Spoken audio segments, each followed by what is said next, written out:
see a lot of people back there getting their tea. That is fantastic. Be sure to vote. I do want to introduce Leslie Bost Carter. She is our speaker next, and she's going to visit with us a little bit about some of the research she is doing. Leslie lives in St. Louis, Missouri, where she has over 10 years experience in lab management, project supervision, and data analysis. She's been working with the Ozark Chinquapin Foundation since 2017 in a variety of administrative, technical, and research roles. Since 2019, she's been the director of the OCF. She's doing the resistance screening program where she evaluates blight tolerance of parent trees and offspring to help guide selection and breeding efforts for tree improvement. Her research activities are carried out in collaboration with the Missouri Botanical Garden in St. Louis at their Conservation Genetics Lab. Leslie also helps coordinate and implement applied restoration projects on federal and state lands with state and federal agency partners. I will also add, the reason that our website looks as good as it does is because of the efforts that Leslie goes through. She taught herself web page management. Anything we give her, she puts her magic touch on it, and voila, it looks great. So with that, please help me welcome Leslie to the podium.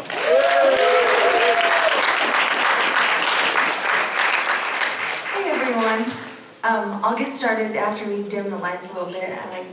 It's easier for me to see the screen and everything. So, Tori, do you want to dim the lights a little bit? Thank you guys for coming. It's amazing how many people are here. I didn't expect this many people to show up, especially in such a remote area. It's very beautiful here. Are any of you here at Mount Magazine for the first time ever? What do you guys think? You think it's beautiful? Awesome. Yeah. So, I love it. Just so you guys know, I've been coming to Mount Magazine every single year since 2018. And so, I'm very familiar with the area and the trees here. And it's been such a great place to do research. And I see a lot of familiar faces here, which is amazing.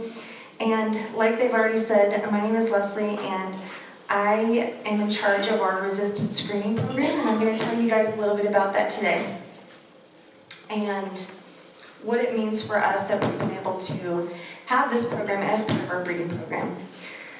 So, resistance screening is the science that is actually moving us forward. So we have a traditional breeding program, like my dad described to you guys, where we select resistant trees from wild-type trees that are in the wild, and we breed them. Is this mic a little poppy? Yes. No. It's because that's bothering me. Too close to You're too close. Yeah, back up an inch or two. Is that better, or is it too quiet? Can you guys in the back hear me? Okay. Okay, good. I feel like a preacher. I love it. Okay. So we're going to talk about our resistance screening program, which is actually part of our breeding program. It's a very important part of our breeding program. So, as you all know, our forests are facing. Thank you. Perfect. Now you can get close. Okay. Our forests are facing an invasion right now. We've got so many non-native pathogens, pests, diseases that have come in, and it's affecting all species, not just Ozark Chinquapin, not just chestnut. You know, the list goes on. And here's the thing, there's more to come. You know, if we think it's bad now, this is not going to end anytime soon.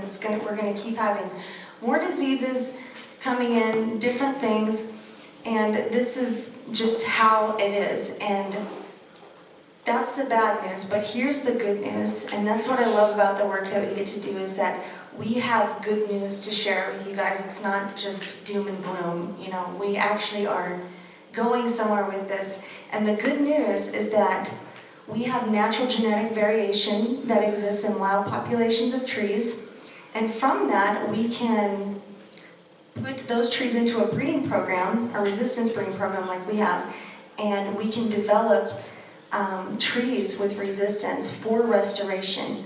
And so that's a solution, and this solution doesn't require us to use genetically modified material. It doesn't require us to do hybrids, and my dad touched a little bit on that, which I thought was great. So we actually have a solution, which is always good news. Before I go into a little bit about the blight resistance screening testing that I do, I wanted to talk about a couple of concepts with Castanea genetics.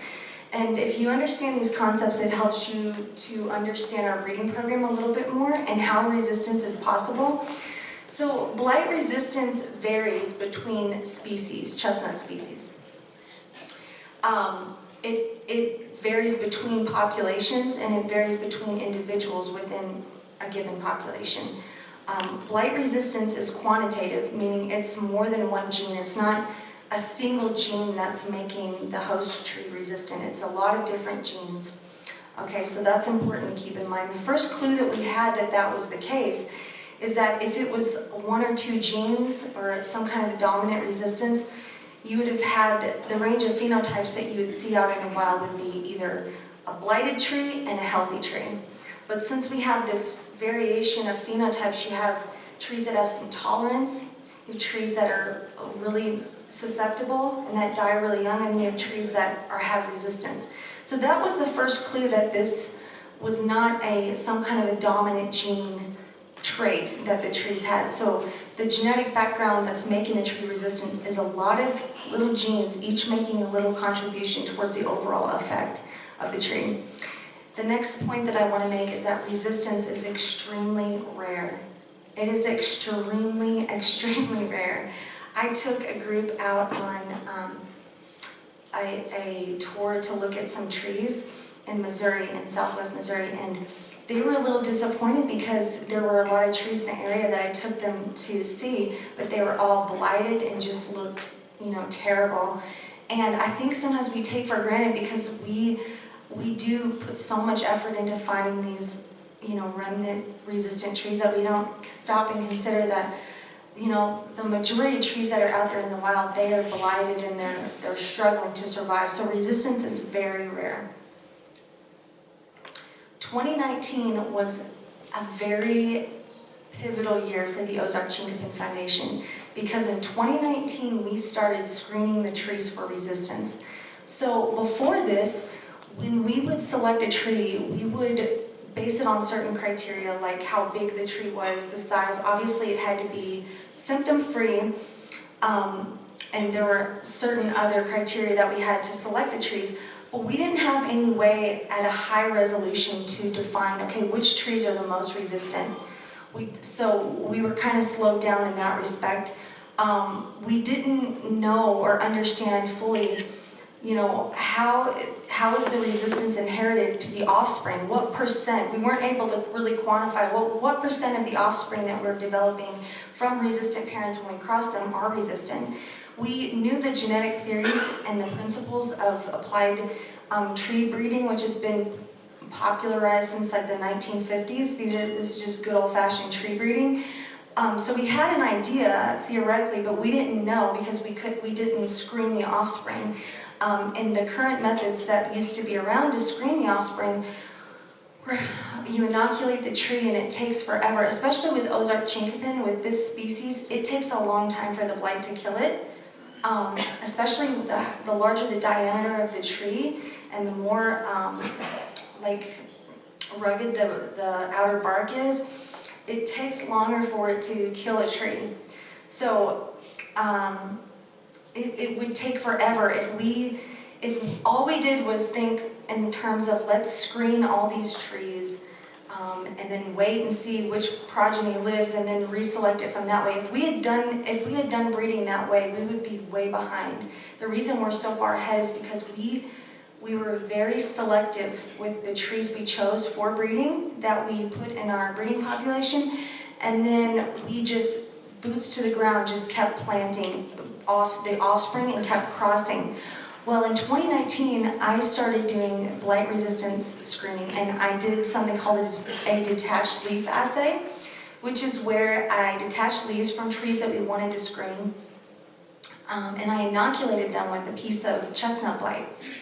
And after a period of incubation, I would observe the amount of necrotic tissue that was on the healthy leaf tissue against the healthy leaf that had developed where I had put the little piece of blight, which I made a little wound with a scalpel, put a piece of blight there, and then a necrotic area developed I used a software to measure that area, and that gave us a calculation of a certain number. And when you test the trees against trees with known host resistance, you can compare them and get an idea of their resistance, okay?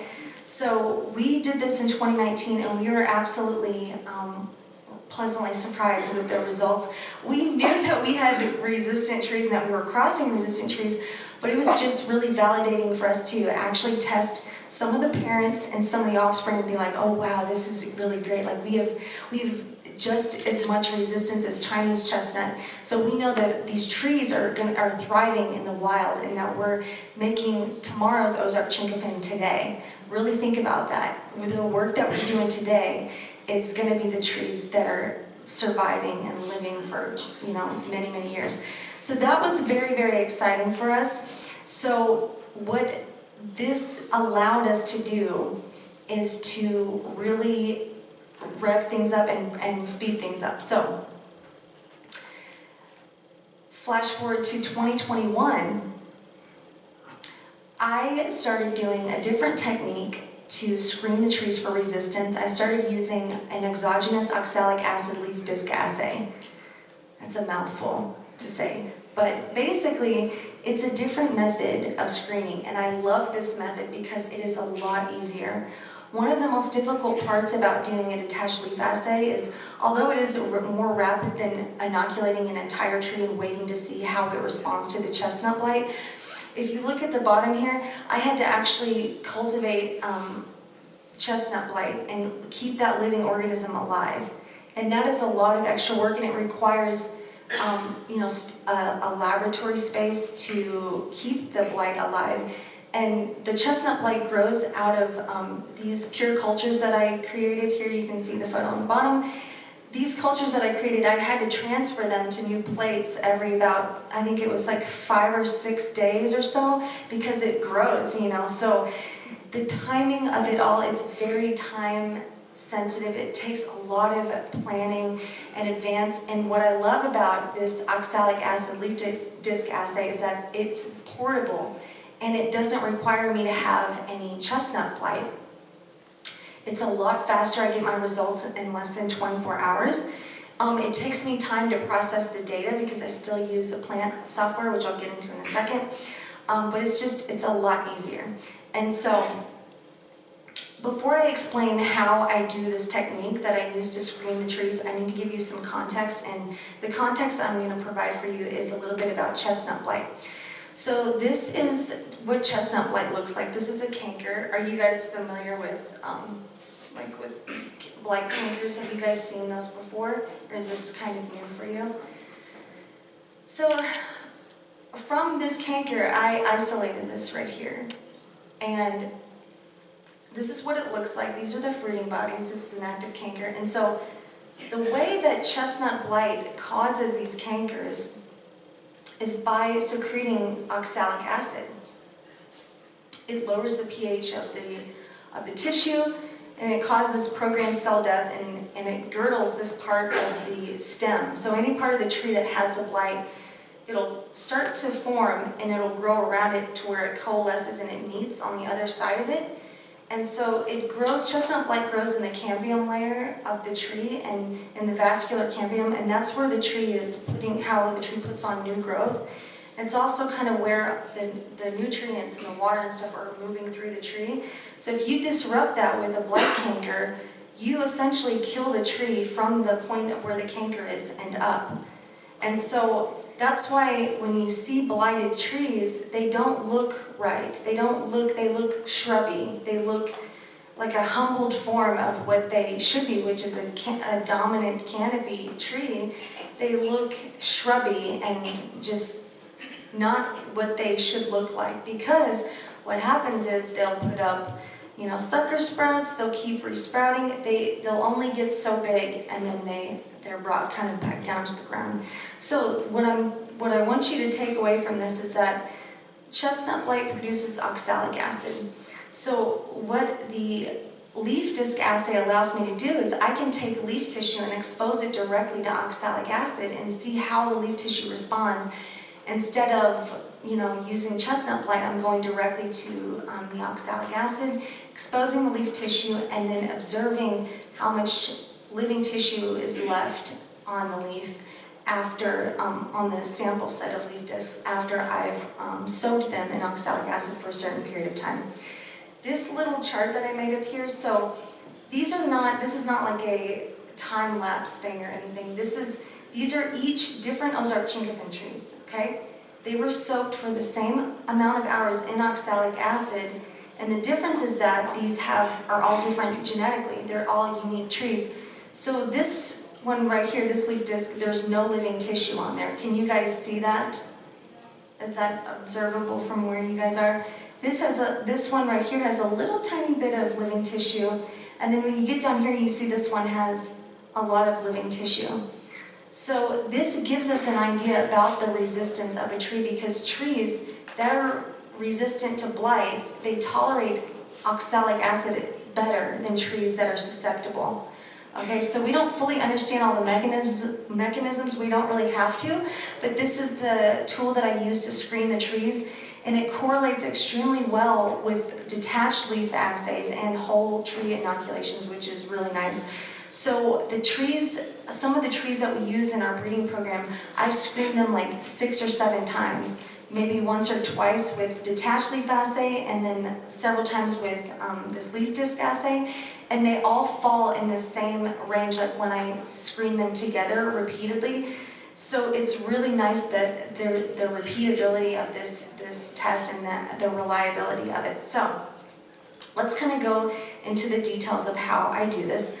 So this is the protocol. I take some oxalic acid and I mix it into a certain concentration, and I take leaves from a tree that I want to screen. I detach them. I do this in the summer or the spring, and I usually detach about 7 to 10 leaves. And what I do is I take a cork borer and I punch leaf discs of the same uniform size out with a cork borer, and I put them in their own petri dish labeled what the name of the tree is. Then I put the oxalic acid in there and I set the timer for a certain amount of hours. I come back and I take photographs of each sample set of discs that are for a single tree. And what I do is, I upload it to a plant image analysis software. And this takes all of the guesswork out for me because it's so easy. It just automatically calculates the percentage of living or dead tissue that I want to see for each disc within the sample set. Basically, I average them together to get a mean number, and I plot that to a graph. I want to go back to this slide that I kind of skimmed over. When I collect leaves, so I use controls for my study. We use trees that have known levels of host resistance as controls. So we know that Chinese chestnut, it has resistance to the blight, right? It co-evolved with the fungus, so it has a lot of natural genetic resistance to chestnut blight. So we use that as our resistant control. In our old study, we were using American chestnut for susceptible control. We've screened so many hundreds of trees now that we've gotten to the point where we only care about like which ones are really good compared to the really good ones that we already have, the really good Ozark Chinquapin. So what I'll do is I'll include Chinese chestnut for my resistant control, but then I'll also include some of the best Ozark Chinquapin trees that we have, and I'll include some of the least good Chinquapin trees that we have, and I'll always replicate those in every little leaf assay that I do usually. So that way I can get kind of an idea of where the tree that we're trying to determine its resistance, where it falls kind of between there, to get an idea of its resistance relative to the ones that we already know something about. So back to this, so I upload it and then I plot the results to a graph like this.